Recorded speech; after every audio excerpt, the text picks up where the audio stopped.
레이건이 소련이 미국을 추격하는 것을 완전히 따돌렸습니다. 그래서 위대한 대통령으로 인정받고 있는데요. 마찬가지 트럼프는 추격하고 있는 중국을 따돌린 그런 위대한 대통령으로 남아있고 싶어 하지 않을까. 그런데 이번에 특이한 점이 주식시장이 급락할 때 금값도 떨어졌고 코인값도 떨어졌고 국채 가격도 다 떨어졌습니다. 사람들이 불안하니까 모든 것을 던지고 시장으로 달려갔던 것입니다. 금융시장을 아는 사람이라면 이것은 위기라는 것이 바로 직감이 됩니다.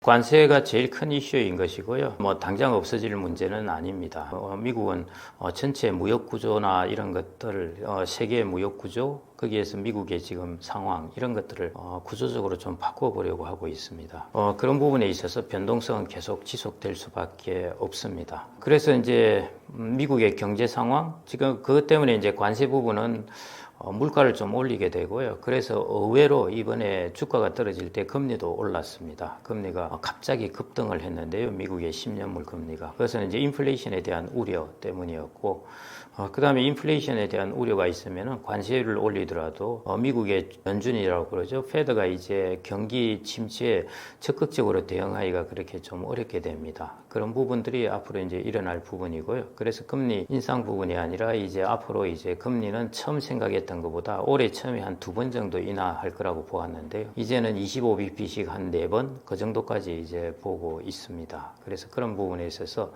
미국이 이제 경기 침체될 가능성을 되게 높게 보고 있습니다. 거의 한 70% 정도까지 경기 침체로 보고 있는데요. 70%로 보고 있다는 것은 거의 들어간다고 보시면 될 것 같습니다. 왜냐?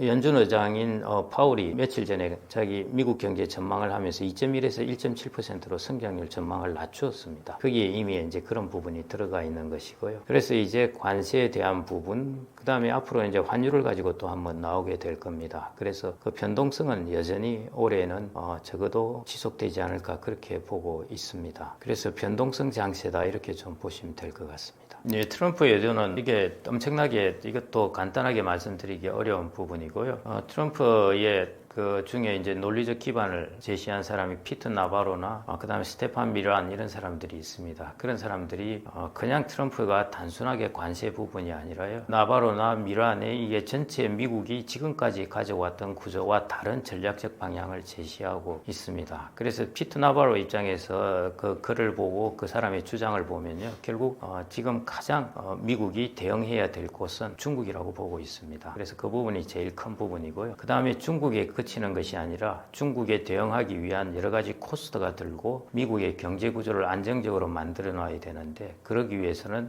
그 외의 주변국들, 중국 이외의 국가들에게 있어서도 약간 돈을 거둬야 되겠다는 것입니다. 그런 쪽으로 이제 체계를 바꿔 나갈 것이고요. 환율이나 그래서 이런 부분도 다음에 이제 또 협상이 아마 이루어지지 않을까 이렇게 생각을 하고 있고요. 아마 저는 누구도 이런 이야기를 한 사람은 없습니다만은 트럼프는 레이건이 그때 소련이 미국을 추격하는 것을 완전히 따돌렸습니다. 그래서 레이건이 위대한 대통령으로 이제 인정받고 있는데요. 마찬가지 트럼프는 추격하고 있는 중국을 따돌린 그런 위대한 대통령으로 남아있고 싶어 하지 않을까 이제 이런 생각을 해보고 있습니다. 그리고 중국의 추격에 대한 대응은 공화당뿐만 아니라 이것은 민주당도 다 같이 생각을 하는 것이고요. 방법론의 차이일 따름인 것입니다. 그 방법론에 있어서 트럼프는 기존의 경제학자들이 보던 것과 다른 그런 이론적 기반을 가진 사람들을 이제 기용을 해서 그렇게 나가다 보니까 지금 여러 가지 이제 충돌이 일어나고 있는 것이고요. 그 변동성은 계속 이어지리라고 보고 있고 어느 정도 트럼프 행정부가 나고 나서 관세율이 소폭 올랐습니다. 사실은 이번에도 조정을 하기는 하지만은 또 관세율은 이제 소폭 좀 오르게 될 것입니다. 그런 쪽에 이제 방향으로 나갈 거고 그뿐만 아니라 이제 관세율을 또 이제 3개월 동안 협상들을 해 나갈 텐데요. 그런 와중에서 변동성은 여전히 있을 것이고 그 변동성에 또 하나 이제 미국의 경기 침체가 어느 정도까지 갈까 하는 부분이 아직 남아있는 부분입니다. 그래서 여전히 미국의 주식은 변동성 장세라 그래 보시면 될 것 같고요. 미국의 퍼가 한 24, 25 이 정도 되니까요. 일반적으로 미국의 S&P 500의 퍼가 평균은 한 16 이 정도 선입니다. 그런 면에서 아직은 이제 높은 그런 상황이기 때문에요.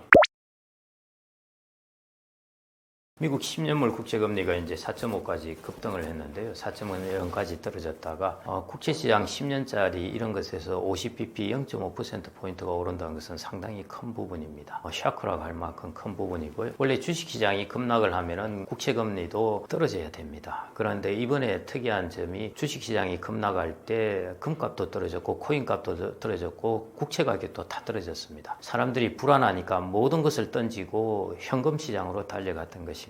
이번에 트럼프가 관세율 25%를 부과하고 나서 여기서 한 걸음 물러나서 90일 유예를 둔 것, 금융시장을 아는 사람이라면 이것은 위기라는 것이 바로 직감이 됩니다. 사람들이 금 가격이 안 오르고 국채 가격이 폭락을 했다 그러고 현금을 가지기 시작했다면 얼마나 불안하게 시장을 보고 있는가 하는 것입니다. 그래서 이제 트럼프가 90일 유예하면서 한 걸음 이제 조금 물러섰던 것이고요. 이게 합리적인 걸음인 것이죠. 어떻게 하루에 온 전 세계 25% 관세율을 때립니까? 그건 전 세계가 거의 깔아앉게 만드는 그런 요인이기 때문에요. 그래서 이제 국채금리가 그런 부분 때문에도 올라갔고, 또 하나는 이제 앞으로 관세를 때리게 되면 물가가 오를 수밖에 없습니다. 그래서 물가가 생각보다 안 오를 거라고 보기 때문에요. 그래서 이제 국채금리가 뛰었는데요. 이런 부분은 시장이 좀 안정되면 또다시 좀 떨어지리라고 보고 있습니다.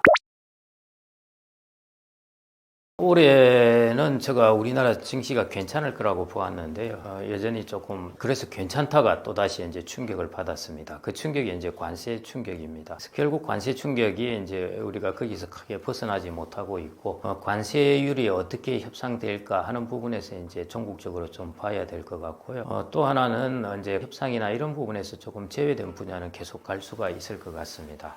그런 부분은 뭐 여전히 괜찮지 않을까, 괜찮다고 보는 이유 중에 하나는 이제 돈이 그래도 미국 주식은 비싸 있고 그렇기 때문에 이제 우리나라 주식시장으로 돈이 좀 몰려오지 않을까 뭐 이렇게 보고 있고요. 그 다음에 이제 뭐 국내 증시가 부진한 근본적인 이유는 우리나라가 혁신 기업이 없습니다. 그 말은 뭐냐면은 차세대를 이끌어갈 만한 그런 이제 성장성을 가진 기업이 나오지 않았다는 것이죠. 물론 어느 정도 변화하긴 했습니다만은 지금 보면은 AI라든지 뭐 바이오테크라든지 차세대의 성장 산업에 있어서 글로벌하게 경쟁력을 확실하게 가진 곳이 많이 나오지 않았다는 것이죠. 퍼라는 것이 뭡니까? earning, 수익은 과거의 데이터이고 프라이스는 미래를 보고 하는 것입니다. 퍼가 낮다는 것은 미래 우리나라의 기업이 불확실하다는, 가장 부진한 이유는 저는 그런 부분이라고 보고 있고요. 그래서 우리가 과거 한 5년 동안에 700조 원이라는 돈이 부동산으로 다 흘러가고 하이테크 투자라든지 이런 쪽에 흘러가지 못한 것, 그것들의 결과가 아닌가 그렇게 생각이 되고요. 그래서 그런 면에서는 이 부분은 일정 부분 계속 이어질 수밖에 없습니다. 그때 한 해, 두 해 정도 좋아질 수는 있지만요. 지속적으로 좋아지기는 힘든 이유는 바로 우리가 그것을 준비하지 않았기 때문입니다. 그래서 그걸 다시 준비해서 성장성을 갖고 그 기업을 키우려면요. 뭐 여전히 그것은 시간이 걸릴 수밖에 없습니다. 그래서 당분간은 이런 상황이라고 보셔야 될 것 같고요. 다만 올해 뭐 이런 식으로 잠깐의 기간 동안에 기회는 있을 수가 있습니다. 그것은 저평가된 기업들, 이런 것들에 있어서는 한 1년, 2년 정도의 기회는 찾을 수 있을 것 같은데요. 장기적인 트렌드를 우리가 아직도 상향 트렌드로 가져가기에는 지금으로서는 아직은 좀 어렵지 않나 그렇게 보고 있습니다. 뭐 지배구조 이런 문제는 많은 이야기가 있어 왔고요. 그 부분은 계속 고쳐 나가야 됩니다. 이것이 아주 메이저한 것은 아니지만은 그래도 세컨드 메이저 정도는 속하기 때문에요. 이 부분은 고쳐가야 되고요. 가장 메이저는 결국 뭐냐 하면은 결국 우리나라의 기업의 경쟁력이나 기업의 성장성입니다. 그게 좋으면은 국내 주식 가격도 좋을 수밖에 없는 것이고요. 그래서 그 부분이 가장 우려되는 부분입니다. 지배구조는 뭐 어쩌면 고칠 수가 있죠. 그런데 기업의 성장성과 기업의 경쟁력, 이 부분은 우리가 단기적으로 1년, 2년 고친다고 될 문제가 아닙니다. 이 부분은 우리가 3년, 5년 지속적으로 이 부분에 돈이 들어가면서 투자를 해야 되고 그 투자에서 나오는 결과여야 합니다. 그런데 우리나라가 최근에 몇 년 동안에 보시면은 벤처나 이런 쪽에 씨앗이 안 뿌려졌습니다. 이런 쪽에 돈이 들어가고 씨앗이 뿌려져야 되는데요. 그 전에 좀 우리나라의 벤처에 좀 씨앗이 뿌려지다가 근래 한 3, 4년 동안은 거의 안 뿌려졌습니다. 이것들이 나중에 우리도 페이백을 해야 되는 것이고요. 그래서 결국 앞으로 우리나라에서 국내 증시 활성화를 위해서 가장 중요한 점은 결국 기업들, 언제 지금의 일부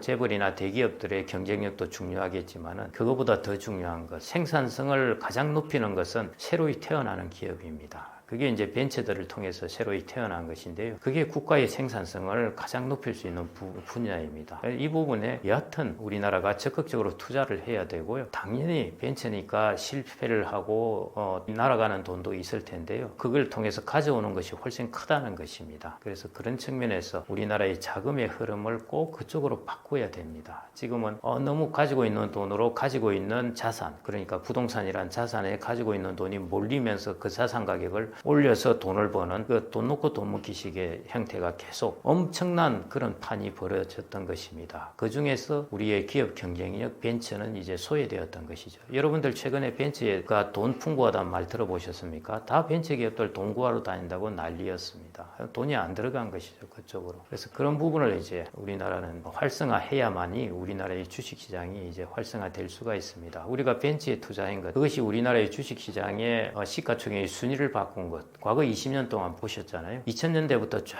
바뀌는 것을 보십시오. 기존에 있던 산업에서 우리가 네이버나 카카오나 뭐 새로운 기업들, 배터리나 바이오 이런 것들이 쫙 진출하지 않습니까? 투자를 했었어요, 그 전에. 앞으로도 이런 변화가 일어나야 되는데요. 지금 현재 그런 부분에서 우리가 한 몇 년 동안 조금 실기를 하고 있었던 것, 그게 저는 가장 우려되는 부분이고요. 그래서 그건 어쩔 수 없고 앞으로 꼭 이런 부분으로 돈이 흘러가도록 해야 합니다. 저는 그게 제일 중요하다고 봅니다. 현 상황에서는 여러분들이 이제 젊은 사람들이라면은 30대, 40대 이 정도까지입니다. 그 정도까지라면은 여러분들은 그냥 국민연금의 자산 배분을 한번 보십시오. 저도 이제 국민연금의 자산 배분을 쭉 보는데요. 대충 보면 이렇습니다. 해외 주식 35, 국내 주식 15 이렇습니다. 두 개 합치면은 50%이죠. 그 다음에는 이제 대체 투자, 부동산이나 이런 곳인데요. 그게 15%입니다. 두 개 합치면 65%입니다. 이제 나머지 35%가 채권에 들어가 있습니다. 저는 이것이 여러분들의 자산 배분에서 가장 벤치마크를 할 수 있는 그 자산 배분이 아닌가 생각이 되고요. 그 다음에 해외 주식에서 어느 주식을 할까 하는 부분은 여러분들이 결정하셔야 할 부분인데 꼭 S&P 500이나 ETF나 이런 걸로 하십시오. 종목으로 하는 것보다는요. 그렇게 하시고 아무래도 그래도 하이 클래스에 속하는 주식은 이제 미국의 주식 이렇게 되니까 여러분들 국민연금 홈페이지에 가면은 해외 주식을 어떤 것을 찾는가 하는 것도 쫙 다 나와 있습니다. 그런 거 보시면서 국민연금의 많은 브레인들과 외부의 브레인들이 만들어 놓은 자산 배분입니다. 그걸 여러분들이 잘 카피하시는 것. 그게 저는 가장 좋은 포트폴리오가 아닐까 그렇게 생각합니다.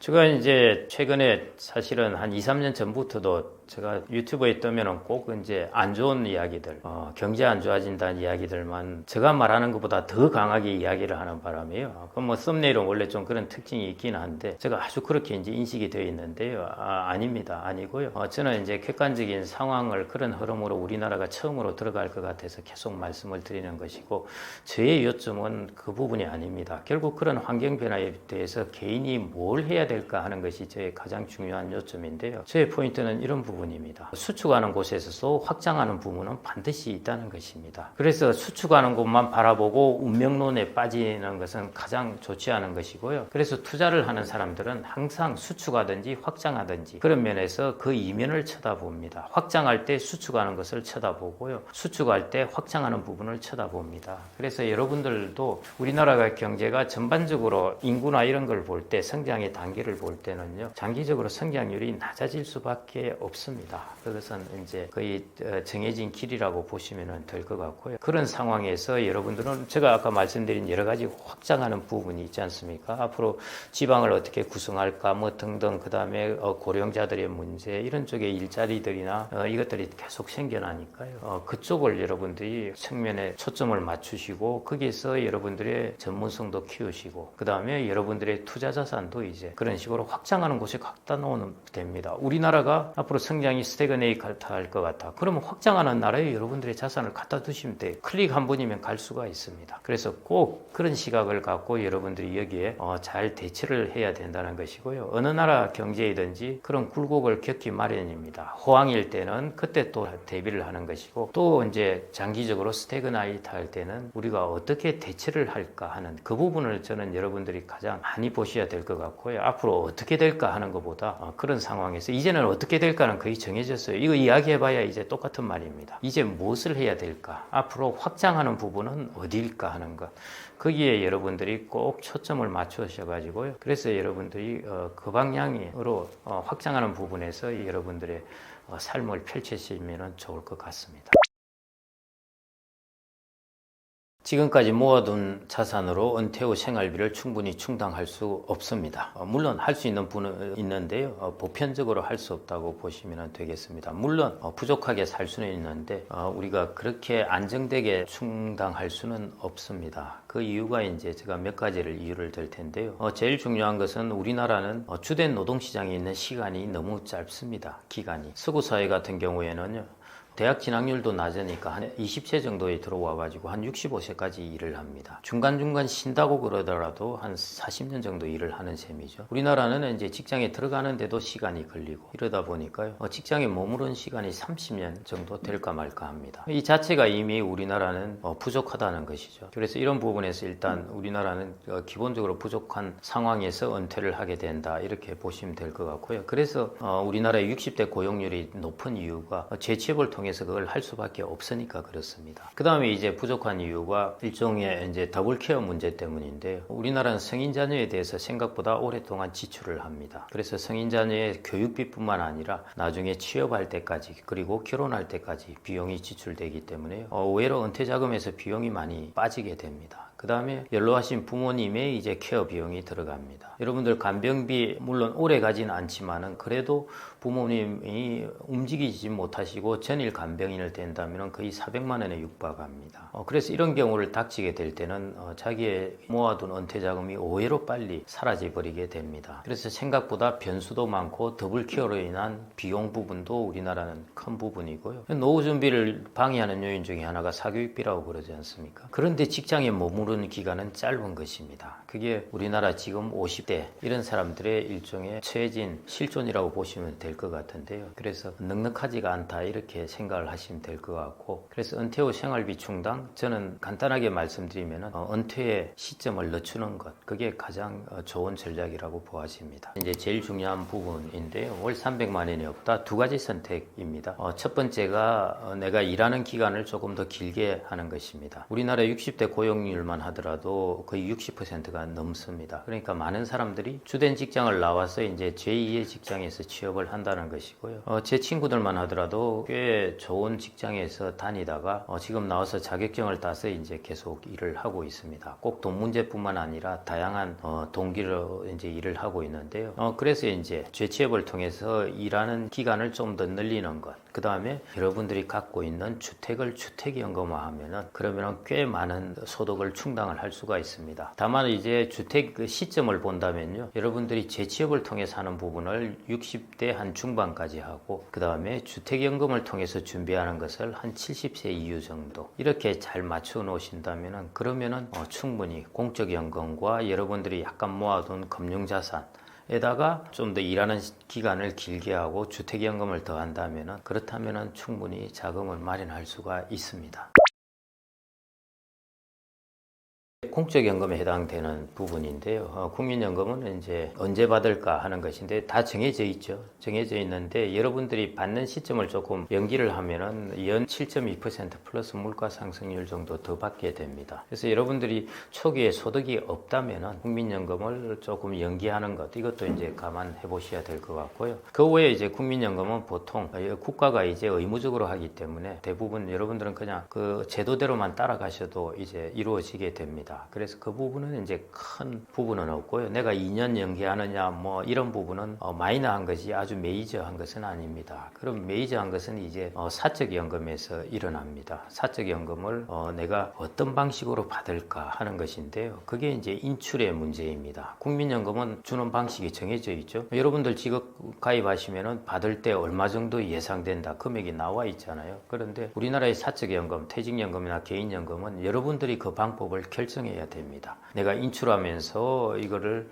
종신연금에 넣을까, 예금에 넣을까, 안 그러면은 월 분배형에 넣을까, 뭐 이런 다양한 것들을 우리가 일컬어서 인출 방식이라고 그러는데요. 이 부분은 너무 복잡하고 어렵습니다. 그래서 이렇게 간단하게 제가 답으로 해드릴 부분은 아니고요. 다만 여러분들이 자산을 축적하고 모으는 것보다 더 까다롭고 어려운 부분이 자산을 인출하는 것입니다. 그래서 이 부분에 대해서 여러분들이 좀 더 신경을 쓰시고 지식을 좀 갖춰 놓으셔야 됩니다. 그 후에 제가 좀 더 복잡하게 말씀드리기에는 이야기가 너무 길기 때문에요. 이 정도로 그냥 이렇게 좀 말씀드리는 게 나을 것 같습니다. 태우 건강관리가 중요하다는 것은 뭐 누구나 다 아시는 이야기고요.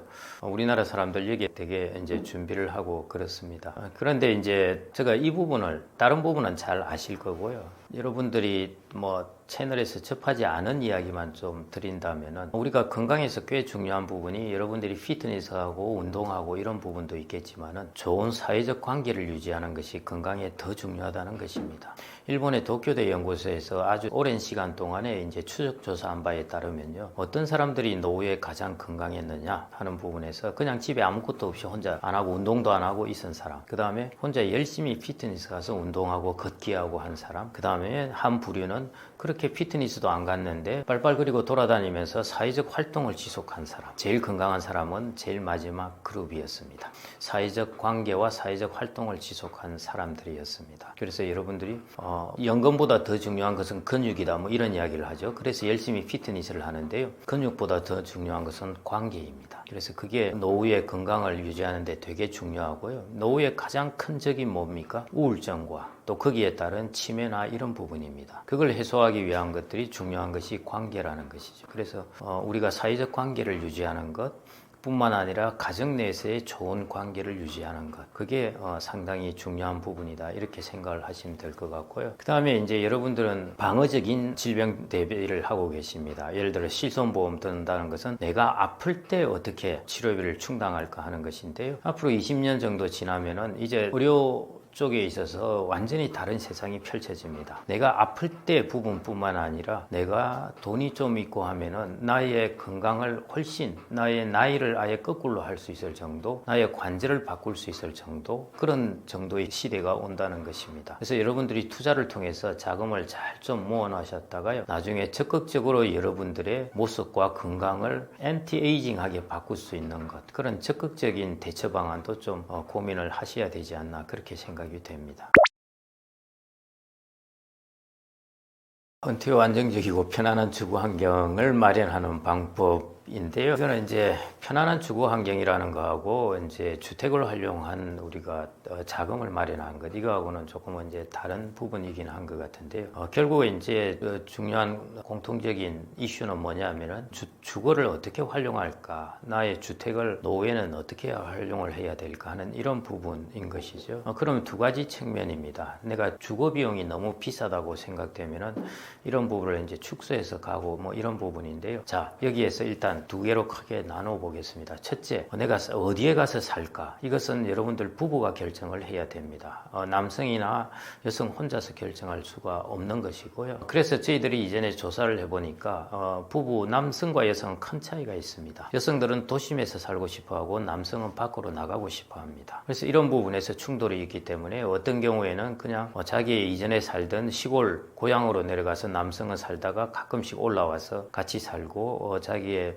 부인은 도심에서 살고 이런 이제 주거 유형이 이루어지기도 하고 하는데요. 남성과 여성은 하여튼 주거 패턴이 다르기 때문에 이 부분에서 여러분들 꼭 논의를 하셔서 결정을 하셔야 되고요. 그 다음에 이제 주택에 있어서 이게 노후에 여러분들이 주거 비용이라는 것도요. 예를 들어 여러분들이 20억짜리 집에 있고 5억짜리 집에 있고 하면요. 그냥 내가 집에 있으니까 돈 안 드네 하는 것이 아니라 기회비용이 엄청난 것입니다. 여러분들이 20억짜리 집에서 5억짜리로 옮기고 15억을 5%만 운용한다고 그러더라고요. 또 1년에 7,500만 원입니다. 이게 기회비용인 것이죠. 그래서 이런 부분에서 여러분들이 이제 자금이 부족할 때는 결국 그런 부분에 이제 선택을 하셔야 되는 것이고요. 그 다음에 또 하나 여러분들이 자금을 활용하실 수 있는 방법 중에 좋은 것이 이제 주택연금을 활용하는 방법이 있습니다. 그래서 저는 주택연금을 꼭 주택에 대한 관점을 바꾸었어요. 그 말은 뭐냐 하면은 내가 주택은 꼭 물려줘야지 하는 그런 관점을 바꾸어서 여러분들이 주택을 활용해서 연금화하는 하는 것, 이런 것들을 꼭 좀 적극적으로 좀 고민해 봤으면 좋을 것 같고요. 그래서 여러분들이 이제 제일 중요한 이슈입니다. 내가 한 65세를 넘어가서 나의 지금까지 살던 주택이라는 자산을, 주택이라는 것은 주거지뿐만 아니라 자산이기도 한 것입니다. 그래서 주거지의 문제 뿐만 아니라 내가 이 자산을 어떻게 효율적으로 활용할까 하는 것도 꼭 고민해 봐셔야 되는 그런 부분 이슈가 아닌가 싶습니다. 다만 이런 부분의 이슈에 있어서는 부부간의 문제이기 때문에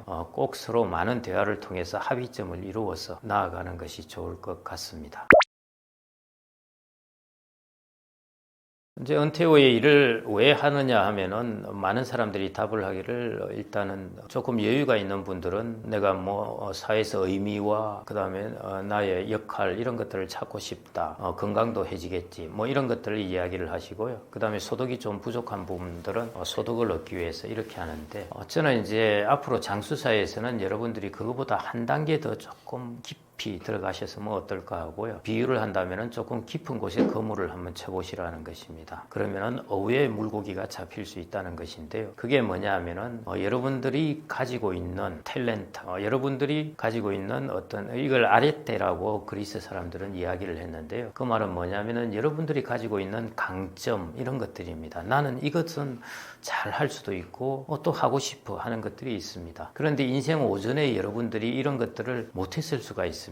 그러면은 이제 앞으로 장수사회는 이런 부분을 해보는 것입니다. 예를 들자면은 스무센 모험이 쓴 소설 중에 달과 육펜스라는 소설이 있습니다. 자, 이게 도대체 왜 이렇게 붙였을까? 인데요. 누구의 이야기냐 하면은 폴 고갱의 이야기입니다. 고갱이 이제 증권 브로커 일을 했습니다. 그러다가 그림을 그리러 파리로 갑니다. 40대 들어서. 그리고 그때부터 그림 공부를 시작해서 그 다음에 이제 여러분들이 잘 아시는 타히티 섬에 가서 평생 그림을 그리게 됩니다. 자, 여러분들이 이걸 크게 본다면은 폴 고갱 달과 육펜스에서 자기의 인생 전반의 삶은 일종의 육펜스의 삶을 살은 것입니다. 육펜스라는 동전이 하나 있습니다. 다 동그랗고 똑같아요. 그런데 육펜스의 삶, 자기의 이제 어떤 생활을 유지하기 위해서, 이런 것들, 가정을 만들기 위해서, 가정을 재생산하기 위해서 그런 삶을 살았다면은 이제 인생 지금 앞으로의 장수 시대는 이제 일종의 달의 삶인 것이죠. 그 자기가 하고 싶었던 것들, 자기가 강점이 있는 것들, 그런 것들을 펼쳐보시는 것. 그래서 좀 더 깊은 곳에 깊은 목표를 두고 그물을 한번 펼쳐보셔도 될 시대가 왔다는 것입니다. 일본 같은 경우가 그런 것들이 이미 일어나고 있는데요. 일본의 아쿠타가와상이라든지 군조 문학상이라든지 유명한 이제 문학상이 있는데요. 거기 신인들이 다 이전에는 20대들입니다. 가장 감수성이 예민할 때.